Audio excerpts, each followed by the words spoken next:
If you're a leader or an aspiring leader in the business of lifelong learning, you're in the right place. I'm Celisa Steele. And I'm Jeff Cobb, and this is the Leading Learning Podcast.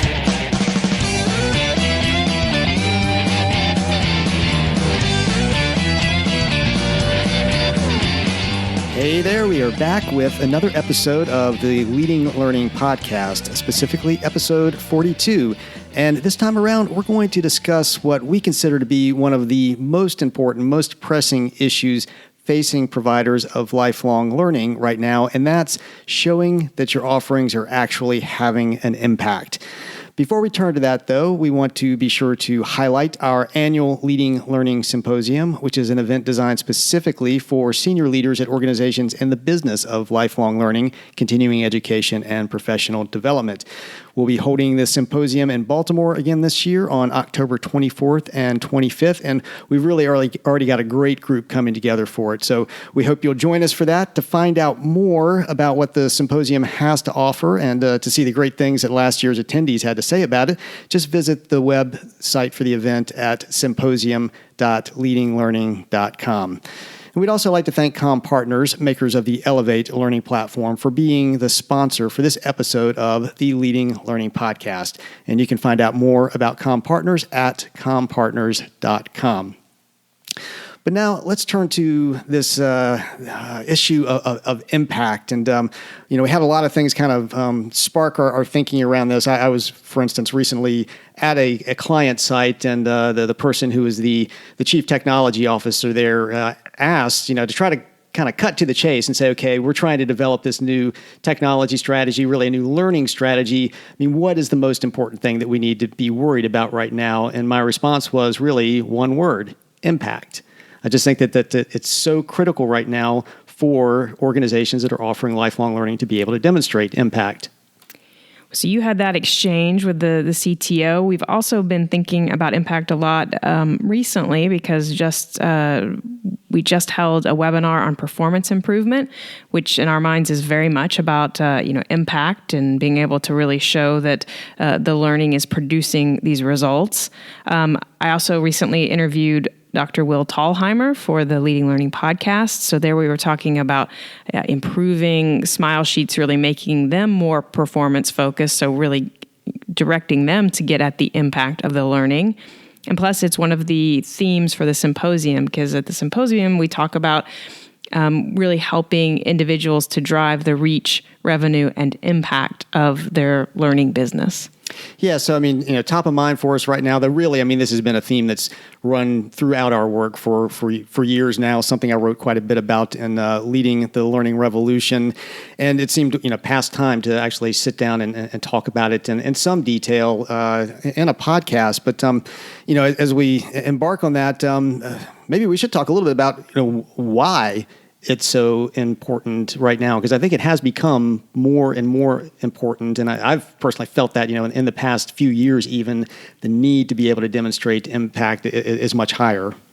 Well, I think one of the obvious drivers of the need to demonstrate impact is just competition. There's increased competition. We've talked before, and I know, again, you wrote about it in Leading the Learning Revolution, just this whole idea of how so many barriers have been either reduced or eliminated. And so it's so much easier for other organizations, for even just subject matter experts themselves, to directly put out learning objects, learning opportunities. And so we're really having to fight more for learners' attention, and then, of course, too, for their wallet. If they have limited time and money, it's about making the case that we're the right place for you to spend your time and attention and your money. That's right. They want to know if it's going to move the dial, basically. And that's really what we mean by impact, is, a learning experience actually creates a measurable change in knowledge, skill, behavior for that learner, and that's something that you're able to actually track and be able to show over time. And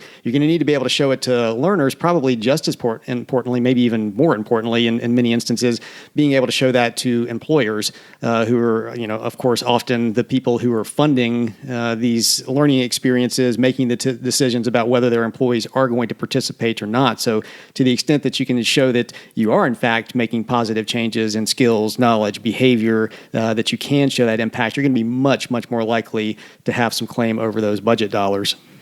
And then, too, when we think about associations and membership organizations, so many of them really have a mission to deliver learning. And so if you can talk credibly about the impact that you're having on a field or an industry and can demonstrate that, I mean, it speaks directly to the reason the association exists in the first place, speaks directly to the mission.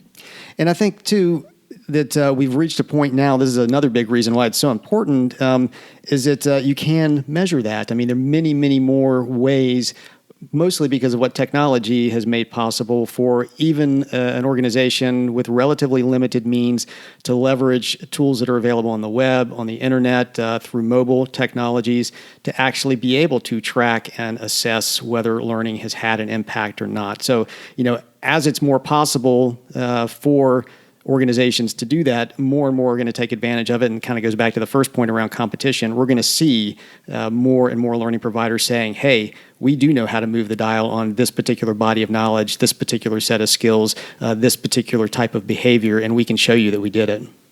Well, so maybe this is a good place for us to talk a little bit about some of the ways that organizations can measure the impact of the learning that they're offering.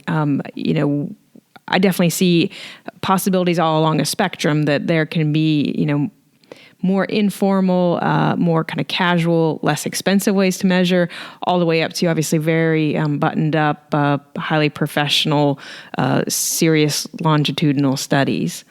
Yeah, and I think on that informal end, this is where social media offers so many opportunities. A lot of organizations will attach a Twitter feed, a hashtag or whatever to their events, or use, social media in a variety of different ways. And those are tools for actually tracking impact. And you can, get a social media dashboard going on something like a Hootsuite, for example, and track, what is being said at your events about the value that's being produced there. And you can help seed and facilitate that and prompt people to respond on, specific issues, to respond to what's happening in specific, classroom settings or whatever the learning experiences are. But tracking, what's being said on social media, tracking how often are experiences in your learning offerings being shared? How often are learning objects like videos and documents being shared and commented on? This is very informal, obviously, but it's also really pretty easy to track and potentially to help facilitate more of that going on. Because even by facilitating that kind of social communication, you're actually elevating the level of impact that you're potentially having out in your field. And I think that one thing to note there is that we're not saying just because you have X number of tweets, around a particular conference that necessarily, tells you anything. I think it's about looking at the right. quality of those tweets, the kinds of things that are being said, the kinds of things that are being shared. But it can give you this whole kind of a view that wasn't possible just, a decade ago. Yeah, I mean, you have to do the analysis on it. It brings to mind a project that I just referenced recently in a post on the future of hospitals, and the Institute for the Future, I believe they're called, had done this project on the future of hospitals, and they actually used tweeting or their form of tweeting as the mechanism for collecting input on that, and then they were able to analyze those tweets. I mean, any organization can do similar types of things, and again, as you're suggesting, you got to do the analysis on it. I mean, you're looking for, are people saying the types of things that we would hope they would be saying if they have in fact learned what we hoped they had learned? And it's not rocket science to do that kind of analysis, and it's much more readily available now. So if we move along our spectrum just a little bit, there's a slightly more formal way of looking at impact that we have used in a number of situations. This is the return on investment question. And Jeff, this is one that I sort of consider your initial brainchild. So maybe tell us a little bit about, how we phrase it and kind of the scale that we give people. Yeah, we started using this in market assessment work that we do with clients, and we now have applied it to ourselves with our own events. And the question is basically some version of you can initially pose, if this is done by interview, it can be done by interview or survey. If you're doing it by interview, you might ask people to define return on investment from a learning experience. So, what would represent a very high return on investment for you? And then you say, okay, on a scale from 1 to 10, how high did this particular learning experience or maybe a set of learning experiences from the organization perform? And you get that number. And then you repeat that over time. You can also do that in a survey form where you are going to have to define a little bit what you mean by return on investment, but then say, okay, what level of return on investment are you getting here? Again, track that over time. And that becomes a benchmark. It's good to focus in on particular learning experiences with it rather than generically across all of your learning, though I think also having the broader question to supplement the more narrow questions can be good. But, the first time you go out and do that, it can be very eye-opening, kind of where you fall on that scale, that kind of perception of your learners of how much impact you're actually having on them. But then it gives you some ways to focus over time and say, okay, what might we do then to improve our learning experiences, to better articulate the value in our learning experiences, to see if we're actually able to move that number over time that we're getting back for return on investment. And so if we keep moving along the spectrum that we talked about and go up towards even more formal way to measure impact, I think one place to start is just by making sure that the learning is being designed for impact. So meaning that you have specific outcomes there from the beginning. You know that there are specific areas of performance that you want to be able to improve. And so you have then, metrics in mind from the beginning, and even then benchmarks for those metrics in terms of where you want to see people after they've gone through a learning experience. And so I think the point here is that if you really want to look at impact, you have to start with it in mind. It's not something you can sort of add after the fact, at least not as well as you can if you can start from the beginning. That's right. I mean, what outcome are you trying to achieve? Whether that's a change in knowledge, a change in skill, a change in behavior or performance, and then what are the benchmarks so that you're going to know that you've been able to do that. And then it's with those in mind that you design the appropriate learning experiences to support that kind of change that you're trying to create. And that sounds like a no-brainer on one level, but for some reason, it's a connection that people often don't make. In fact, we had a question along these lines, or a statement really along these lines in the webinar we did on performance improvement. Somebody was asking, or basically was saying, I just want to improve my education experiences. I'm not really sure what that has to do with improving performance, or I'm paraphrasing, but it was along those lines. And I think we were both a little taken aback by that because, as you were just saying, you start with the change, the improvement that you're trying to make, and that should inform how you then design the education that you're going to deliver if you actually want to have that desired impact. Yeah, I was at a loss because I'm not sure what do you use as your guidance for how to improve a learning experience if you aren't really looking at the impact that it's having? To me, then you get at all sorts of peripheral things that aren't that important. Like maybe it's the food you serve or the venue that it's at. But if you're really looking to improve the learning, I think you have to look at the impact and the performance that you're trying to change or improve. Yeah, because otherwise you're going to be stuck with the standard smile sheet type questions about did you like this kind of thing. And I know you had a great conversation with Will Thalheimer around this recently, and really looking at how evaluations as part of that learning design and ultimately supporting impact can be used much more effectively. Right. In the podcast interview that I did with Will, we looked in particular at his most recent book, Performance Focused Smile Sheets, where he's sort of saying, we got to move away from these, tertiary, even fourth level things like, was the food good and, was your chair comfortable, because that's not really what we're after in most cases. And so we need to be focused much more on that impact. And he makes a point that we also know the authors of Make It Stick point out, which is just this idea that, if you're asking learners, did they like it? That tells you absolutely nothing about whether it was an effective learning situation, because sometimes the most effective learning actually make learners uncomfortable. I mean, it's requiring effort. It's maybe taking them out of their comfort zone. It's it's taxing them, and so often learners would rate that type of experience low. If you're asking them, did they like it? But it's actually producing, a much more impactful return on, the learning experience than something that they do like. So I think that's an important thing to note, that it again, we've really got to look not at what learners say they like, but at what behavior or knowledge or actions are actually changing. And I think that there's a real need for both a culture shift and kind of a leadership shift. In that, I remember talking to somebody who's an education director for an association who was saying that what gets the basically the audience approval, the likes, I enjoyed it type stuff, are the motivational type speakers.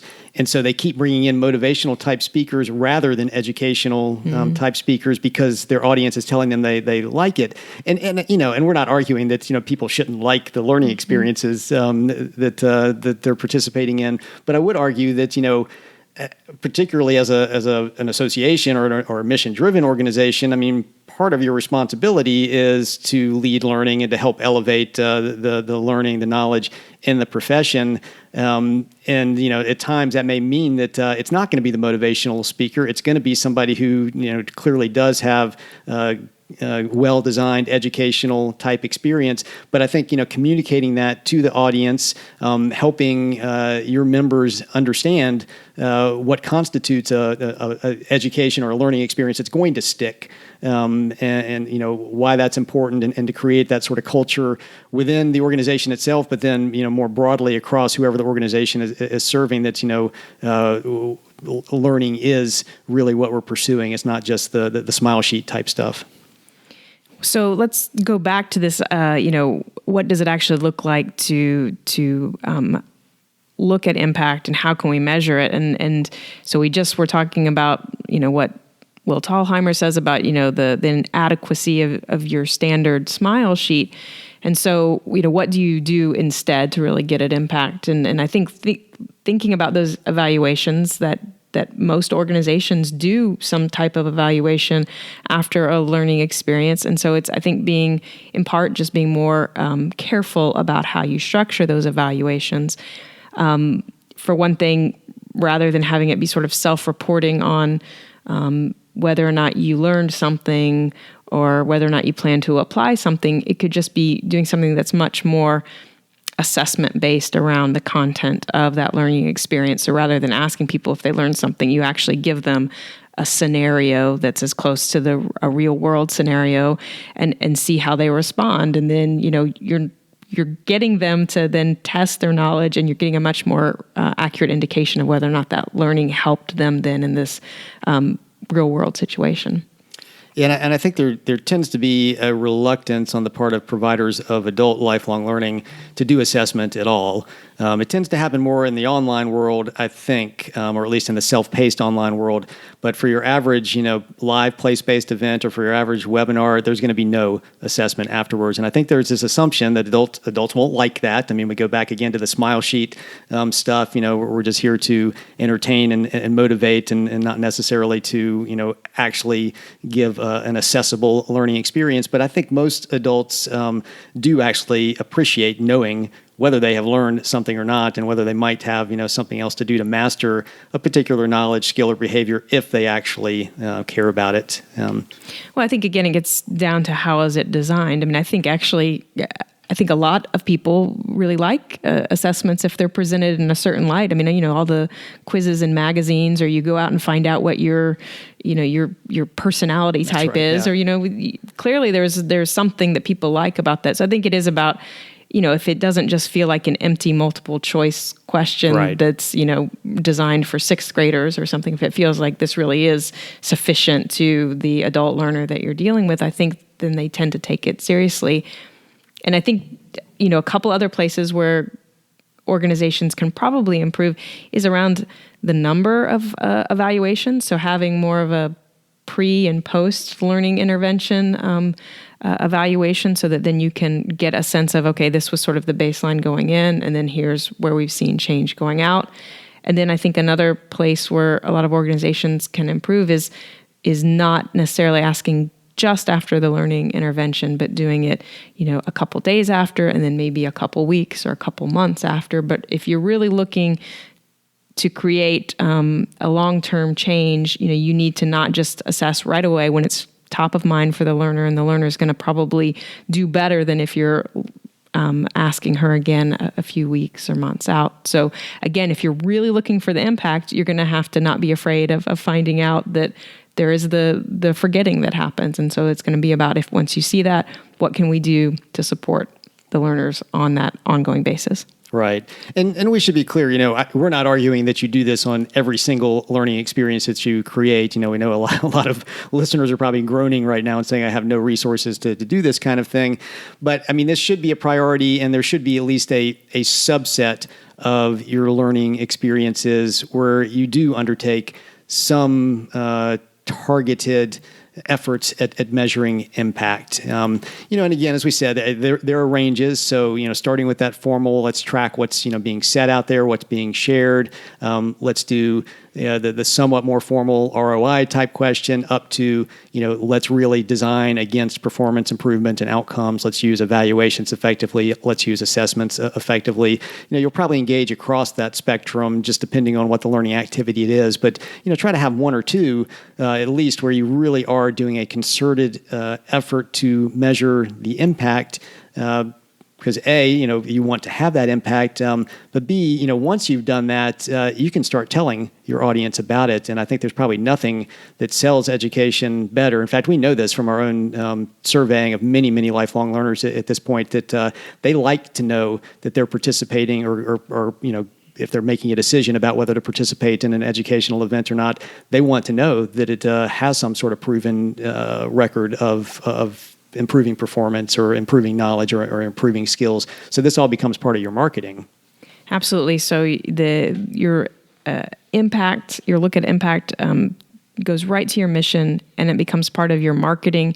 It becomes part of how you improve your learning offerings over time. I mean, so this data and this information that you're collecting through impact really feeds into many different avenues, all very essential for your organization. And that's really why it comes back to that one word, impact.